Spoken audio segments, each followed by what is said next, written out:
जय हिंद स्टूडेंट्स। जैसा कि पिछली वीडियोस में हम लोगों ने क्या देखा, हम लोगों ने ये समझा कि जावा एक ऑब्जेक्ट ओरिएंटेड प्रोग्रामिंग लैंग्वेज है। अब हमारे मन में पहला प्रश्न आता है कि भैया जावा क्या है। सबसे पहले ये समझ रहे हैं जावा आखिर है क्या। तो जावा की बात हो चुकी थी पिछली वीडियोस, जिसको भी ना समझ आया हो पिछली वीडियोस को देखे और जावा में समझे जावा क्या है, प्रोग्रामिंग लैंग्वेजेस क्या है, वो सारी चीज़ें उसमें देखें। हाँ, इसमें हम लोग एक चीज़ देखेंगे, कैसे ऑब्जेक्ट क्या है। अभी तक हम लोगों ने कई बार बार बार बोला कि ऑब्जेक्ट ओरिएंटेड प्रोग्रामिंग लैंग्वेज है। तो भाई ऑब्जेक्ट क्या है, चलिए देखते हैं। तो इसमें ऑब्जेक्ट को लेकर के एक डेफिनेशन होती है, वो डेफिनेशन पहले बताता हूँ मैं। ऑब्जेक्ट की एक डेफिनेशन होती है कि object is the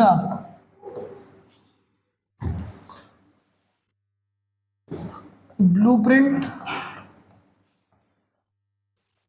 of class. Object क्या है भाई, ब्लूप्रिंट है क्लास का। मतलब अब क्लास क्या है सर, चलो क्लास की बात हम लोग आगे वैसे करेंगे, अभी थोड़ा सा समझ लो क्लास क्या होता है। Class is the collection of object. क्या होता है क्लास, क्लास ऑब्जेक्ट्स का कलेक्शन होता है। मतलब कई सारे ऑब्जेक्ट जब एक साथ मिलते हैं तो क्या बनाते हैं, कलेक्शन बनाते हैं। किसका, ऑब्जेक्ट का। तो अब यहाँ पर देखिए हमने क्या कहा, object is the blueprint of class. अब इसको ऐसे समझ सकते हो कि भाई हम लोग या आप लोग क्या हो, आप लोग स्टूडेंट क्लास के ऑब्जेक्ट हो। मतलब आप लोग क्या कर रहे हो, स्टूडेंट क्लास की जो भी प्रॉपर्टीज होनी चाहिए वो सारी प्रॉपर्टीज कौन डिनोट कर रहा है, आप लोग डिनोट कर रहे हो। हम लोग क्या हैं, हम लोग टीचर्स क्लास के ऑब्जेक्ट हैं। तो इस तरीके से हम लोग क्या साबित हो गए, हम लोग ब्लूप्रिंट साबित हो गए किसके, क्लास के। ठीक, चलो भाई अब हम लोग इसको आगे पढ़ते हैं।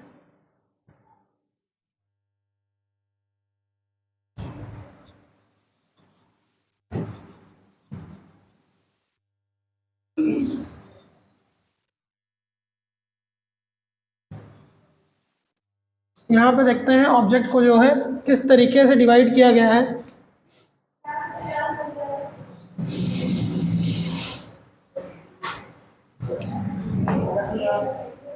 ऑब्जेक्ट को तीन चीज़ों में डिवाइड किया गया। सबसे पहले क्या है, आइडेंटिटी। ऑब्जेक्ट की क्या यूनिक होनी चाहिए, ऑब्जेक्ट की आइडेंटिटी हमेशा यूनिक होनी चाहिए। मीन्स कि जो भी ऑब्जेक्ट होगा वो यूनिक हो जाएगा। जैसे कि आपका रोल नंबर, जो रोल नंबर आपका होगा वो आपकी क्लास में किसी का नहीं होगा। और अगर उसी को थोड़ा और बड़े लेवल पे किया जाए, फील्ड पर लेकर आया जाए, तो आपका जो रोल नंबर होगा वो पूरे स्कूल में, आपका रजिस्ट्रेशन नंबर, एनरोलमेंट नंबर, वो पूरे स्कूल में ही किसी का नहीं होगा। Same to same. तो ये चीज़ें यूनिक रहेंगी। तो ये क्या डिनोट करता है, ऑब्जेक्ट की आइडेंटिटी को। यानी कि कोई भी ऑब्जेक्ट की यूनिक रहेगी उसकी आइडेंटिटी। ठीक, अगला आता है स्टेट। ऑब्जेक्ट किस स्टेट में है, किस स्टेट में है, इसका मतलब कैसे समझेंगे भाई साहब। ऑब्जेक्ट की स्टेट ऐसे समझ सकते हैं, अगर हम लोग एक लेते हैं, क्लास लेते हैं, स्टूडेंट क्लास ही लेते हैं। उसमें जैसे भाई कोई बच्चा होगा जिसकी लंबाई होगी 6 फीट, कोई होगी उसकी लंबाई 4 फीट ही होगी, कोई थोड़ा सा तंदुरुस्त होगा, कोई थोड़ा सा पतला दुबला होगा। तो ये क्या है, ये उसकी स्टेट है। तो इसको हम लोग कहते हैं स्टेट, कहते हैं ऑब्जेक्ट की, जो कि हर स्टूडेंट की या हर ऑब्जेक्ट की डिफरेंट डिफरेंट होगी पर्टिकुलर क्लास के अकॉर्डिंग। अगला क्या आता है, बिहेवियर। बिहेवियर कैरेक्टरिस्टिक्स, इसकी बात अगर करी जाए तो किसी भी ऑब्जेक्ट के बिहेवियर या कैरेक्टरिस्टिक उसको ऐसा डिफाइन कर सकते हैं। अगर आपकी ही बात करी जा रही है कि आपके स्कूल में आपकी बात करी जा रही है, तो उसमें कोई स्टूडेंट होगा जो कि बहुत अच्छे आंसर देता होगा, पढ़ने में बहुत अच्छा होगा। कोई स्टूडेंट होगा कम पढ़ाई करता होगा। कोई स्टूडेंट होगा जो कि मेहनत करता होगा, जो टीचर्स की सारी बात मानता होगा। कोई टीचर्स को डिसोबे करता होगा। तो ये क्या है, ये कैरेक्टरिस्टिक्स हैं डिफरेंट डिफरेंट ऑब्जेक्ट्स के। तो किसी भी ऑब्जेक्ट में ये तीन चीज़ें जो हैं बहुत ही ज़्यादा जरूरी हैं। इन तीन चीज़ों से ही एक ऑब्जेक्ट बनता है। डिफरेंट डिफरेंट क्लासेस के आप लोग डिफरेंट डिफरेंट एग्जांपल्स ले सकते हो। और हम लोग आगे बढ़ते हैं। तो यहाँ पर आया है ऑब्जेक्ट ओरिएंटेड प्रोग्रामिंग। इसमें पहला पॉइंट क्या आता है, ऑब्जेक्ट ओरिएंटेड प्रोग्रामिंग के कुछ टर्म्स हैं जो कि उसको क्या करते हैं, डिफाइन करते हैं। उसको कहते हैं ऑब्जेक्ट ओरिएंटेड प्रोग्रामिंग पैराडिग्म। मतलब कि ऑब्जेक्ट ओरिएंटेड प्रोग्रामिंग इन चीज़ों को फॉलो करता है। उसमें पहला नाम किसका आता है, पहला नाम आता है क्लास का। क्लास की डेफिनेशन क्या होती है, क्लास इज द पहले भी मैंने लिखा था, class is the collection of object. क्या होता है? Class is the collection of object. क्या है भाई? क्लास जो है ऑब्जेक्ट का कलेक्शन है, कई सारे ऑब्जेक्ट्स का कलेक्शन क्या हो जाता है? क्लास हो जाता है। एक क्लास में एक ही तरह के ऑब्जेक्ट रहेंगे। बायोलॉजी में क्लास 10th में या 9th में आप लोगों ने पढ़ा होगा प्लांट किंगडम और या फिर एनिमल किंगडम। उसमें देखो हर एक चीज की क्लास हुआ करती थी। हर हर हर ऐसे हमारी ह्यूमंस की अलग क्लास थी, अलग अलग प्लांट्स की अलग क्लास थी। तो ये क्या होता है? इसको क्लास डिनोट करते हैं। तो उसी क्लास में सेम तरीके के ही ऑब्जेक्ट रहते हैं। हाँ, उनका आइडेंटिटी, स्टेट और बिहेवियर डिफरेंट डिफरेंट हो सकता है। अगला क्या पॉइंट आता है? इनकैप्सुलेशन। ऑब्जेक्ट ओरिएंटेड प्रोग्रामिंग में इनकैप्सुलेशन एक बहुत ही अहम रोल अदा करता है। ध्यान होगा आप लोगों को, पिछले जो ना देखा हो पिछले वीडियोस में जाए। आप लोगों को हमने बताया था HLL में दो समस्याएं बताई थी। पहली समस्या क्या बताई थी? प्राइवेसी की, और दूसरी समस्या क्या बताई थी? स्टोरेज की। HLL ने इन दोनों समस्याओं को दूर किया था और क्या बनाया था? ऑब्जेक्ट के थ्रू इन दोनों समस्याओं को दूर किया था। तो हमारा इनकैप्सुलेशन क्या है भाई? इनकैप्सुलेशन की डेफिनेशन अगर देखो तो कुछ कुछ उससे डिनोट करेगी। कैसे? The wrapping up of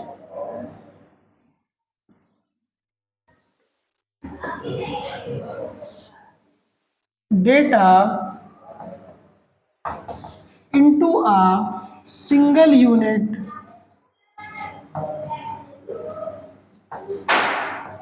is known as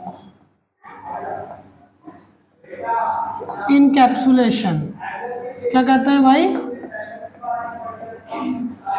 encapsulation कहते हैं किसी भी डेटा को रैप करके रखना, उसी के अलग अलग मतलब पूरा रैप करके रखना किसी एक सिंगल यूनिट में, उसको हम लोग क्या कहते हैं? इनकैप्सुलेशन कहते हैं। ठीक, तो ये प्रोसेस इनकैप्सुलेशन कहलाती है। और इसको कैसे हम लोग डिनोट कर पा रहे हैं भाई? क्लास के थ्रू। ये देखो ना भाई, हम लोग पूरा का पूरा सारा ऑब्जेक्ट बना के किस में रख देते हैं? एक क्लास में रख देते हैं। और अब क्या होगा? उस क्लास में जाने के बाद वो क्या करेगा?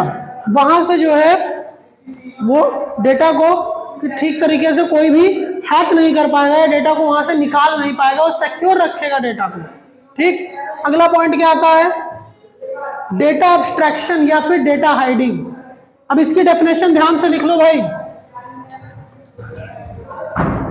इसकी डेफिनेशन भी लिखो। Hiding all the details and showing only essential details to user। मतलब हम लोग यहाँ पर क्या कर रहे हैं? सारी बिना काम की चीजों को छुपा दे रहे हैं। सिर्फ कौन सी डिटेल्स यूजर को दिखा रहे हैं जो उसके लिए जरूरी है। जैसे कि अगर इसका एग्जांपल लेने की आप लोग ऐसे कर सकते हो, एक कार का एग्जांपल लो। कार में हम लोग को गियर दिखता है, स्टीयरिंग व्हील दिखता है, म्यूजिक सिस्टम दिखता है। क्या कभी इंजन दिखता है? नहीं दिखता है। क्यों? क्योंकि वो हमारे काम का नहीं है। इसी तरीके से क्या किया जा रहा है? डेटा एब्स्ट्रैक्शन किया जा रहा है, डेटा हाइडिंग करी जा रही है। पहले के टाइम में क्या होता था? MLL और LLL के टाइम में डेटा चोरी हो जाता था। क्यों? क्योंकि लोग जो है पूरा का पूरा कोड ही कॉपी कर लेते थे, क्योंकि कोड दिखता था। अब हम लोग क्या कर रहे हैं? कोड छुपा दे रहे हैं। क्यों? क्योंकि कोड की कोई जरूरत ही नहीं है किसी को हम दिखाएं। कोड हमारे मतलब का भैया, हम काम कर लेंगे अपना, किसी को दिखाने की जरूरत नहीं है। तो इस तरीके से क्या हो रहा है? डेटा हाइडिंग हो रही है। उसके बाद क्या आता है? इनहेरिटेंस। इनहेरिटेंस एक ऐसा टॉपिक है जो बायोलॉजी में बहुत ज्यादा पढ़ा जाता है।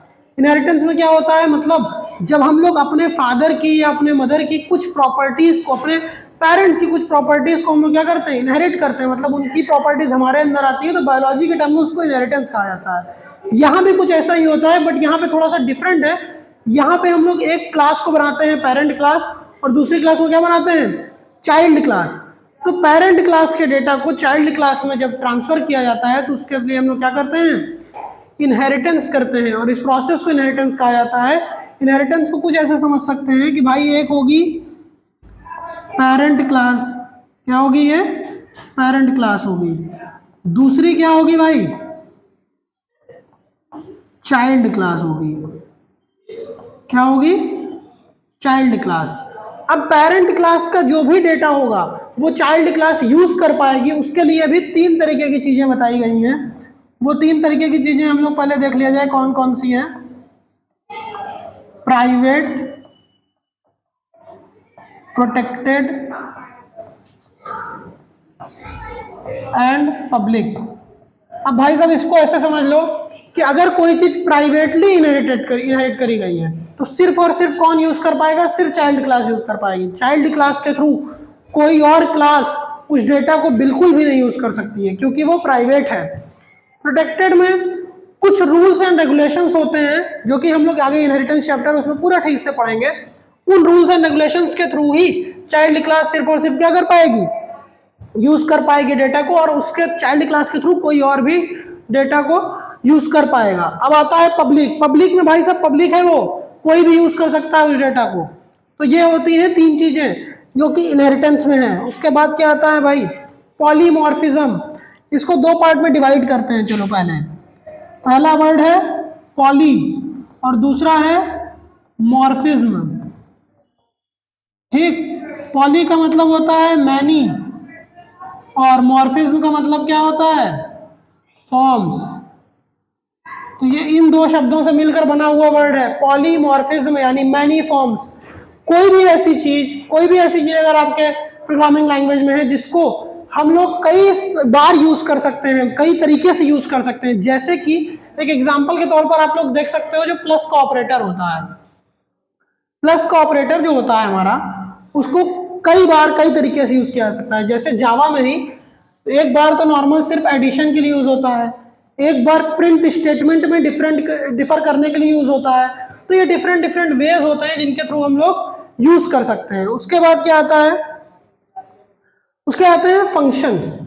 फंक्शंस की अगर बात करी जाए कि भाई साहब फंक्शंस क्या है, तो फंक्शन को ऐसा समझो कि इसकी डेफिनेशन अगर लिखनी हो तो इसकी डेफिनेशन कुछ ऐसे लिखा जाएगी, it is used for reusability of code. ये किसके लिए यूज होता है, रीयूजेबिलिटी ऑफ कोड। मतलब हमने कोई कोड लिखा, अब उस कोड को हम कई बार और यूज करना चाहते हैं तो हम लोग क्या बनाएंगे, उस कोड को फंक्शन में डालेंगे और उस कोड को फिर हम लोग हर बार जब हमको जरूरत होगी तब हम कॉल करेंगे और यूज कर लेंगे। ठीक, यहां तक तो हम लोगों ने समझ लिया। अब एक छोटी सी चीज यहां पर एडिशनल है जो कि क्या है, हम लोग उसको समझते हैं बोर्ड पे चल के। चलो भाई बोर्ड पर आ गए। बोर्ड में चल के हम लोग इसको समझते हैं, यहां पर उसको क्या कहते हैं, फर्स्ट प्रोग्राम ऑफ जावा। क्या कहते हैं भाई, फर्स्ट प्रोग्राम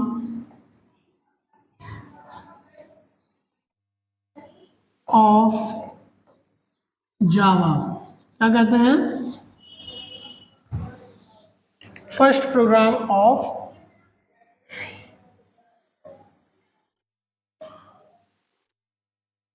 तो यहां पर देखो अगर इसको लिखा जाए तो सबसे पहले हम लोग एक क्लास बना लेते हैं। क्लास किस नाम की बनाएंगे, फर्स्ट नाम की बना लेते हैं। उसके बाद उसका करली ब्रेसेस ओपन होगा, क्लास का स्कोप ओपन होगा। उसके अंदर हम लोग क्या लिखेंगे, पब्लिक स्टैटिक वॉइड मेन।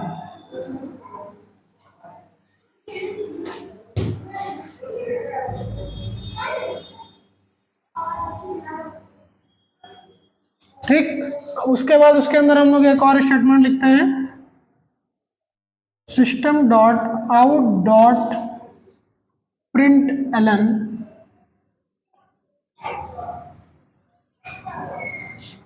और उसके अंदर लिखते हैं I am first program of Java. ठीक भाई, अब जो जो स्कोप हम लोगों ने ओपन किए तो सारे स्कोप बंद कर लेते हैं। ठीक, चलो अब यहां पर देखते हैं जो जो चीजें लिखी हैं वो कैसे हैं। ये क्या है, क्लास को जब भी हम लोग डिफाइन करते हैं तो उसके लिए हम लोग पहले क्लास लिखते हैं, फिर क्लास का नेम देते हैं। ठीक, उसके बाद यहां पर देखो कमेंट में लिख लो क्लास इनिशियलाइजेशन ठीक। अब उसके बाद हमने पहले ही बताया पब्लिक क्या होता है, एक्सेस मॉडिफायर। तो हमने भाई ये मेन फंक्शन को पब्लिक में रखा हुआ है। स्टैटिक मतलब कि main function during the run time कोई चेंज नहीं करेगा। वाइड का मतलब होता है नल, मतलब कि ये क्या करेगा, पूरी की पूरी वैल्यू जीरो देगा, कोई भी वैल्यू रिटर्न नहीं करेगा अपनी तरफ से। उसके बाद आता है मेन फंक्शन। कोई भी प्रोग्राम जावा का बिना मेन फंक्शन के नहीं चलता है। कंपाइलर सबसे पहले मेन फंक्शन के पास आता है और मेन फंक्शन पे ही वो आंसर करता है। ठीक। उसके बाद मेन फंक्शन सारे प्रोग्राम सारे चीजों को किस तरीके से ट्रीट करेगा भाई, एज अ स्ट्रिंग ही ट्रीट करेगा। वो उसमें कोई कुछ चेंजेस नहीं करेगा बिना हमारे ऑर्डर के। अब उसके बाद भाई इसका स्कोप ओपन हुआ था, इसका स्कोप ओपन हुआ। सिस्टम क्लास के अंदर प्रिंट एलन नाम का फंक्शन होता है। तो सिस्टम क्लास हुई, सिस्टम क्लास के अंदर आउट नाम का ऑब्जेक्ट है, फिर उसके अंदर हम लोगों ने प्रिंट एलन नाम का एक फंक्शन यूज किया है जो कि पहले से ही सिस्टम क्लास में होता है, और उसके अंदर डबल कोट्स में कोई भी चीज लिखते हैं तो एज इट इज प्रिंट होती है। तो यहाँ पर क्या प्रिंट होकर आएगा, I am first program of Java, और उसके बाद देखिए यहाँ पर इसका स्कोप बंद हुआ, फिर इसका स्कोप बंद होगा। तो इसका आउटपुट स्क्रीन अगर बनाई जाए तो इसकी आउटपुट स्क्रीन कुछ ऐसी बनेगी।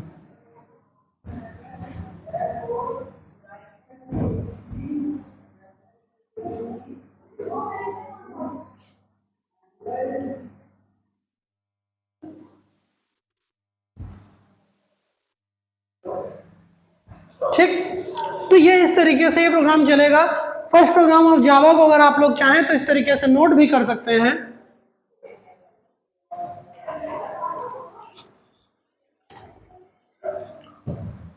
तो जय हिंद स्टूडेंट्स, आज की वीडियो बस यहीं तक। अब इसके बाद हम लोग अगली क्लास में जावा के बारे में सीखेंगे, टोकन्स क्या होते हैं, कीवर्ड्स क्या होते हैं, सारी चीजें हम लोग जावा की सीरीज में सीखेंगे। जय हिंद, बने रहिए हमारे साथ।